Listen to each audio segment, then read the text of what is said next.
Are you still using Google Sheets as your main automation database? Well, it's time to upgrade. Hey, my name's Ivan, and I've been shipping software for the last 15 plus years.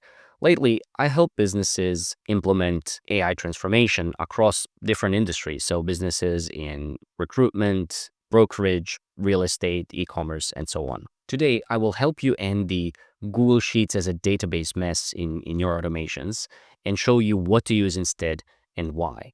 I'm talking about automations being able to handle hundreds of thousands or millions of rows if needed, sub-second queries, zero rate limiting issues, and clean auditable data. We'll stack rank Sheets, Airtable, and Postgres through Supabase, and I'll show you some hard numbers and also how to migrate. So first, let's start with Sheets. Now, the thing is, a lot of businesses use Google Sheets in their day-to-day operations, so it's a very easy choice to make to use in your automations as well. However, there are multiple problems with them. The first one are usage limits. And if you've done any amount of building automations using Google Sheets, you have likely run into these problems. So the first problem is you've got read and write requests. So they have 300 requests per minute per project, but then also 60 per minute per user per project. So what that means is essentially one request per second. Now, why would you even need anything more than that? Well, if you've got large amounts of data, if you need to loop through things, it's very easy to run into that rate limit. So a lot of us have probably seen something like this. So you start pushing data into Google Sheets. It starts giving you error 429, which is too many requests or rate limit, and then it stops working. And so in order to avoid that, you go into a loop where you push some data into the sheets, and then you wait a little bit, then you push a little bit more, and it kind of works, but it's a workaround. And that's the case for a lot of these issues with Google Sheets is that you have to go and implement workarounds for things that should just work. And those workarounds can be brittle, can slow you down quite a bit. So for example, here, if I need to go through a large number of rows, then having to wait, in order to do only 60 requests per second can really slow down the whole automation and my testing process and everything else. There's also the size limitation, which, maybe is less something that most people run into. So it's got a size limitation of 10 million rows, but even much, much sooner than that, we're talking about thousands of rows, performance starts suffering. And especially if you actually want to use Sheets in a way that people often do use Sheets, which is, if you got some formulas, if you got some computations or something along those lines, then going beyond a few thousand rows gets really, really slow. The other problem is because it's not a proper database, it just doesn't have some of the things that a database would. So it doesn't support SQL, and SQL is just a query language. That's how you retrieve data from it. So your best bet is using the query function in Google Sheets, but it's woefully inadequate compared to a proper SQL query. And what that means is if you need to do sophisticated or complex filtering of data, searching for data, matching data, and so on. Generally, what that means is you just have to go through the whole database, even if it means hundreds of thousands of rows, to try to find something. So that on one hand means you have to do these things kind of manually. So it might be inside of NA10, it's some kind of filter node or maybe even a code node or something along those lines. And also, again, it's really slow. So we're again talking about workarounds. And then the other thing, probably even more problematic than that, is you don't have you don't have guardrails that you would have in a proper database. So things like you can't set constraints. So for example, I can't set the constraint that, for example, in my column with emails, every email has to be unique. So you have to manage that from the outside, not within the sheets themselves. You don't have indexes, which are a way to speed up searches across commonly searched things in a database, and so on. Another thing you don't have is ability to link things together. So essentially everything lives in that one sheet. And if you want to relate that sheet to somewhere else, you got very primitive options like VLOOKUPs and similar. But they are primitive. They're just not meant for this kind of work. And so overall, the issue is simply that Google Sheets was never meant as a database that's used by a machine, by a system. It was meant as a front end for users actually typing things in manually. And so now that we are using it through automated systems, it just fails in some of these tasks. And that's not a nick on Google Sheets. It's simply being abused into using it in a way that it just was never designed to be used. So when is it a good fit? Well, it's a good fit for simple, small projects. Maybe you've already got data in Google Sheets and you can string together some simple automations pretty quickly. It's really good for that. It keeps the complexity low. You don't have to set up a new system and so on. But if you're designing a system, if you know it's going to have large volume of data that needs to pass through it, if you know that the relationships are going to be complex and so on, then simply don't use Google Sheets. So what's next? Well, a very popular solution is Airtable. And Airtable brings into the game a few of the features that, what I consider a proper database has. And, all of these things do store data in some kind of database in the back end. It's just a matter of like how much of that is accessible to you and what it was designed for. So with Airtable, you get things like indexes and some constraints. You also get relationships between different tables and objects. So you can reference a record from one table into the other and so on. The issues you're going to run into with Airtable, again, come down mostly to rate limits. So if we look at Airtable's table with restrictions and limits, you can see that. So we've got the free plan has quite low limitations, and for if you're doing this for a business, maybe you don't really care because you're gonna be paying $25, whatever it is, for the team plan, and you're happy with that, and that's fine. But the numbers we're getting here are still fairly low. So we're looking at 50,000 records per base. I mean, depends on what the records are. This can be plenty enough, or it can be something that is really, really limiting or simply not enough. Then you've got 100,000 API calls per workspace per month.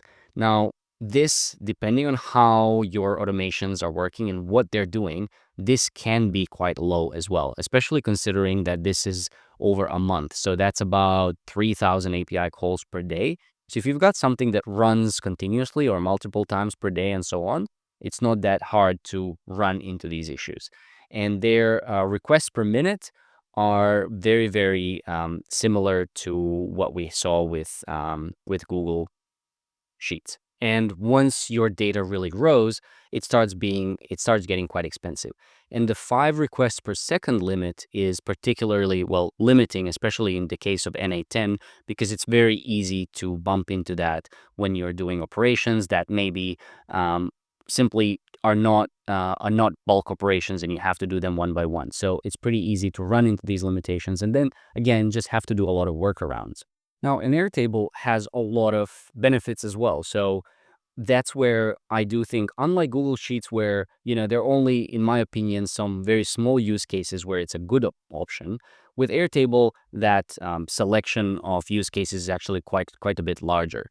So the main benefit of Airtable is that it provides a nice interface on top of its database. So what that means is that when you have a non-technical user, you don't have to have them sift through, you know, limitless amounts of data that they have to read through that's mostly irrelevant for them. You can actually just have an interface that they can use in order to do whatever they're doing. And because you've got relationships, you can also have tables that are simpler and then tables that contain additional data kind of split out in a way you would do that with a more fully featured database. So you can also do things like build custom interfaces. So this is an interface for a content management system that allowed us to build something that's easy enough for the end user to use without having to build a fully custom UI. So this is really quick to build. It's just constructed out of blocks that you kind of put together. It uses the data that's in the table. It's automatically synced and everything else. And so, you automatically also get user management, authentication. So it's really good for things like that, where you've got a little bit more data, a little bit more complex scenario, and especially if that UI and ease of getting that UI up and running is important for you. And then the next step up is an actual database. Now, for this example, I'm using Postgres, which is a very, very popular SQL database, but it's really would be very, very similar for anything like Microsoft SQL or MySQL or any of the other flavors. The other thing is I'm using Supabase as the platform, as a provider for that PostgreSQL database. And the reason for that is just that it gives you a lot of things out of the box, so it makes it really easy to start to get everything set up. And it also has interfaces for things so that you don't have to, be a database manager and do everything with SQL or with third-party clients for the database and so on. So that I think is a fairly important thing and makes it really easy to use and user-friendly. On top of that, it's also a great option if you are building software on top of this. So if you are using your database to store your data, but then you have a front end that needs to talk to it. Instead of writing raw SQL queries, you can Supabase exposes REST API, which allows you to do basic operations on the data and so on. But taking a step back, why go with a full database, and why is it better? What does it allow you to do? Well, there are a few things that I've already mentioned before that are really important and really useful. So the first is you get SQL, which is the structured query language. Now, if you haven't used SQL before, it might look a little bit scary, but the power of it is really worth it, because if you have complex relationships, if you've got a lot of data, if you need to do searches across large amounts of data, those are all the things where a database and a structured query language are going to be very, very useful. Now, the good news is that if you're using this inside of something like N8N, you actually get nodes for this that look almost like a drop-in replacement for something like Google Sheets. So here is an example of a workflow that uses Supabase. So for example, here we're getting a row for job entries. And you just specify the table name, you specify the conditions that you are searching by, and you get the data back in a very, very similar way as you would Google Sheets or Airtable. But the benefit is that if you do need those more complex queries, you can write them. And these days, you can even get ChatGPT to write it for you, so you don't actually have to even know SQL. It's still useful to understand it, but if you don't want to go that deep, you can certainly get away without actually using it while still harnessing, most of the power of what you get with the database. So as an example, the Supabase also gives a lot more generous free tier than what you are going to get with something like Airtable. And this is because you are primarily just getting the database. So if you look at what they're giving you, unlimited API requests, so compare that to 100,000 API requests per month on a paid plan on Airtable. And then you've got 50,000 monthly active users. That's a lot. So that's proper, that's your proper SaaS.